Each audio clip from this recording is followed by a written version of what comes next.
Hello বন্ধুরা, আজকে আমি বানাবো সয়াবিন দিয়ে চপ। আর সয়াবিন আর পাউরুটি দিয়ে চপ বানাবো। তো চলুন কি কি লাগছে আর কেমন করে বানাবো সেগুলো আপনাদের দেখিয়ে দিই। আমি সয়াবিন সেদ্ধ করে রেখে দিয়েছিলাম, সেই সয়াবিন গুলোকে একটু ধুয়ে নিয়ে ভালো করে জল চিপে ওই ছোট ছোট টুকরো করে নিচ্ছি।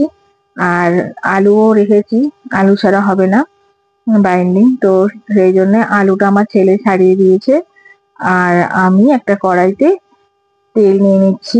আমার কড়াইটা পোড়া না, আমার কড়াইটা টক আচার রান্না করতে করতে এরকম হয়ে গেছে, টক জিনিস রান্না করে কালো হয়ে গেছে।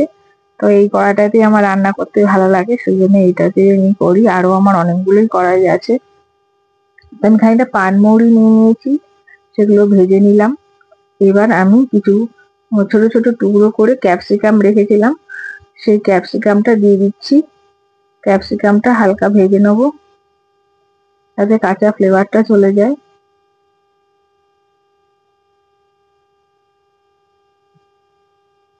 এবার আমি খানিকটা আদা আর কাঁচা লঙ্কা বাটা দিয়ে দিচ্ছি।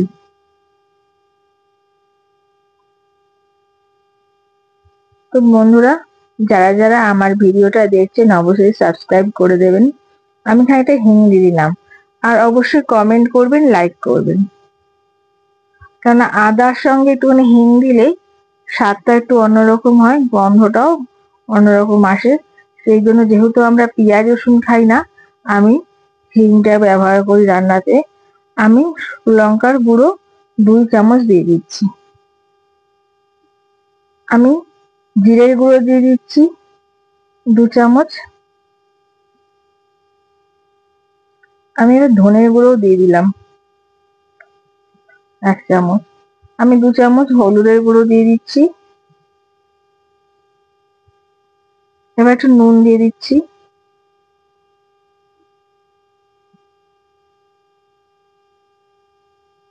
এবার এগুলোকে ভালো করে কষাবো। আমি আরেকটু নুন দিয়ে দিলাম।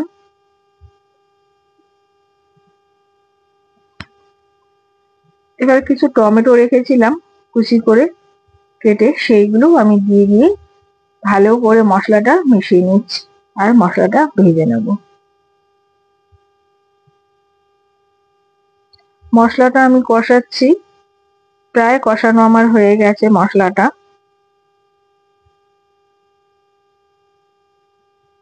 অবশ্যই মশলাটা ভালো করে কষিয়ে নেবেন। এবার আমি খানিকটা গোলমরিচের গুঁড়ো দিয়ে দিলাম, স্বাদটা আরো ভালো আসার জন্য। এবারে আমি যেই টুকরো করে রেখেছিলাম সয়াবিন গুলো, সেগুলোও দিয়ে দিচ্ছি। এবার ভালো করে ওটাকে মিশিয়ে নেবো আর ভালো করে নাড়বো, যেন প্রতিটা সয়াবিনের গায়ে মশলাগুলো মেখে যায়।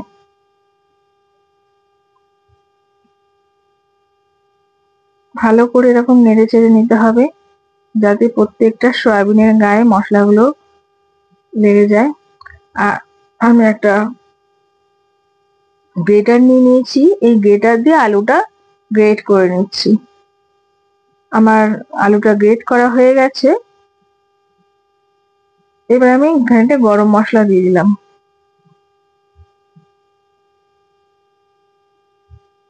আমার সয়াবিনটাও ভাজা হয়ে গেছে।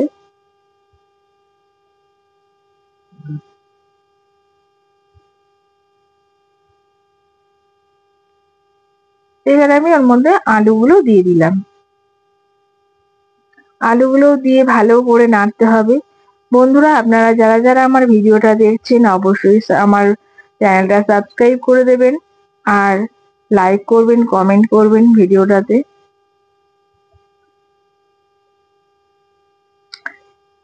এবার আলুগুলোকেও ভালো করে সয়াবিনের সঙ্গে মিশিয়ে নিতে হবে।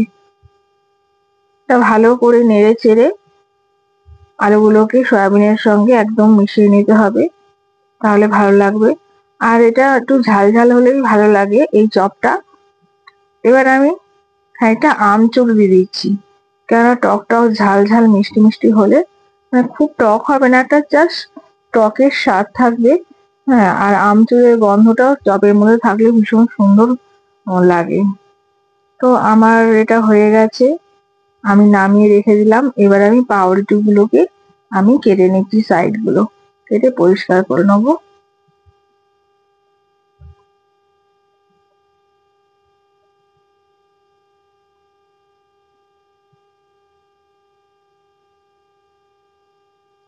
আপনারা এই চপটা আগের দিন যেরকম ভেজিটেবল চপ করেছিলাম যেমন করে ঠিক ওরকম করেও করতে পারেন।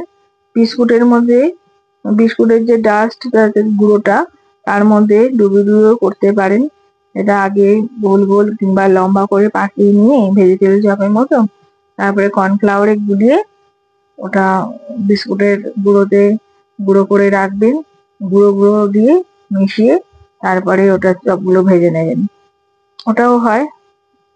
এই যে দেখুন এরকম করে ভালো করে একটা বেলান দিয়ে আমি বেলে নিচ্ছি। আমার বেলানের চাকিটা আমি কোথায় তুলে রেখে দিয়েছি আমার মনেই নেই, কেননা যেহেতু আমি রুটি বানাই না এখন আর, আমাদের রুটি কিনে নিয়ে এসে খায়। তো আমি এর মধ্যেই যখনই কিছু করি এই ইয়েতেই স্ল্যাবের মধ্যেই করে নিই রান্না করার।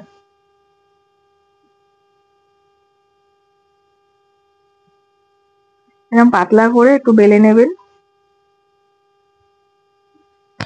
যদি ভেজিটেবল চপটা কেমন করে করে সেটা যদি দেখতে হয় আমার চ্যানেলে দেওয়া আছে, আপনারা দেখে নেবেন।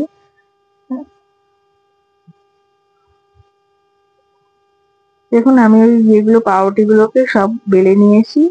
এবার এরকম করে ভালো করে মুড়িয়ে নেবো।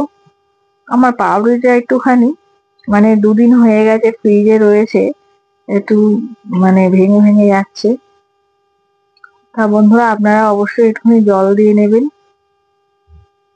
সাইড গুলোতে, নালে মুড়বে না।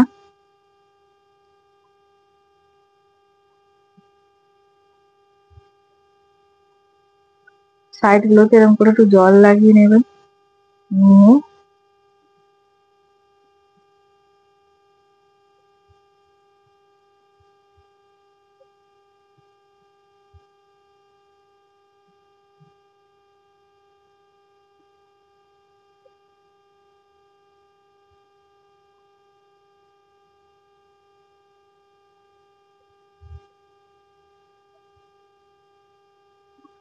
পাউরুটিটা টাটকা হলে আরো ভালো হতো।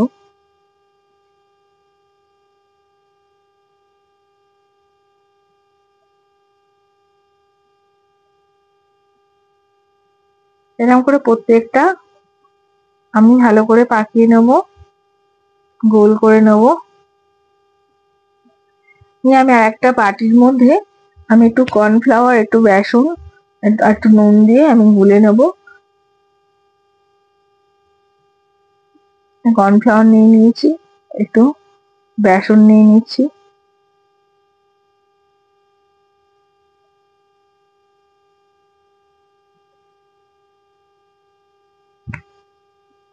একটু নুন নিয়ে নিলাম,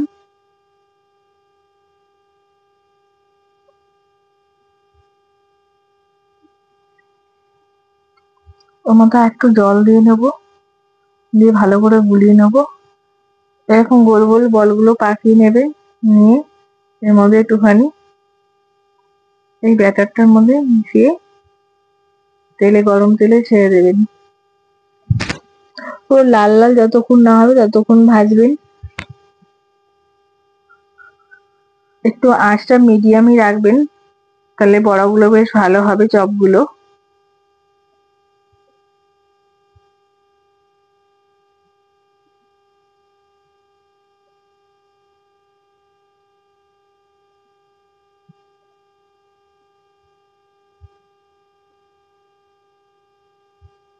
আমি এতগুলো চপ এখন ভাজবো না, আমি 5-6টা ভেজে রেখে দেবো, আমি পরে ভাজবো অন্য সময়।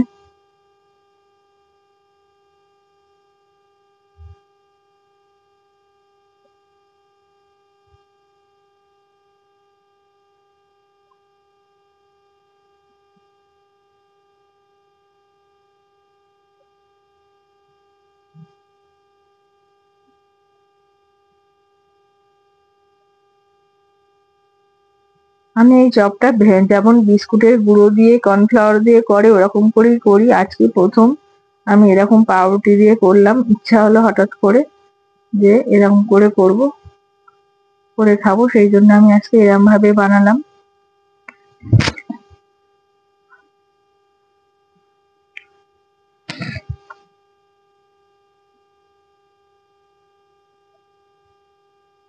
দুটো অর্ধেক হয়ে গেছে ভাজা প্রায়, ওই জন্য আমি আরো দুটো দিয়ে দিলাম। আমার দুটো চপ হয়ে গেছে, আমি দুটো তুলে নেব।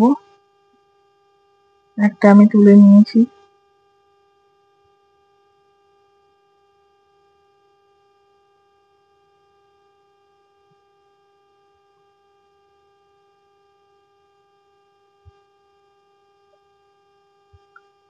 আমি আরো দুটো দিয়ে দিচ্ছি এর মধ্যে।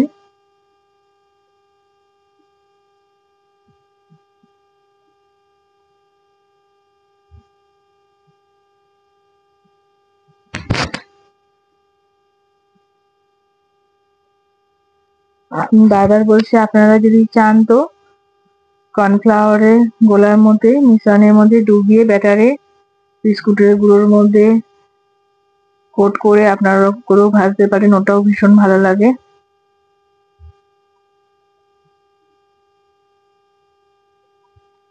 আমার হয়ে গেছে, এই দুটো হোক ততক্ষণে।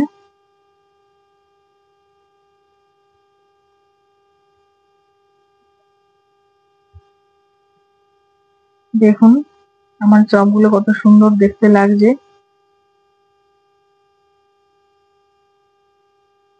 আমি ভেতরের পুরটা একটু খেয়ে দেখেছিলাম, ভীষণ সুন্দর হয়েছে, ঝাল ঝাল। তো বন্ধুরা, আপনারাও এরকম বানিয়ে খাবেন, ভীষণ ভালো লাগবে। আর কিছু বললাম না, ধন্যবাদ।